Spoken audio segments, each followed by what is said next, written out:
Hello guys, এই যে দেখেন কি আমি আগার চাকার বেরিং লাগাই।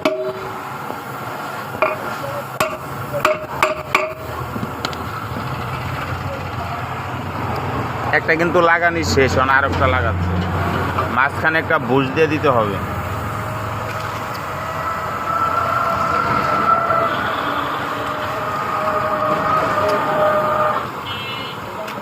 আপনারা এই পেলে বাসায়ও লাগাইতে পারবেন।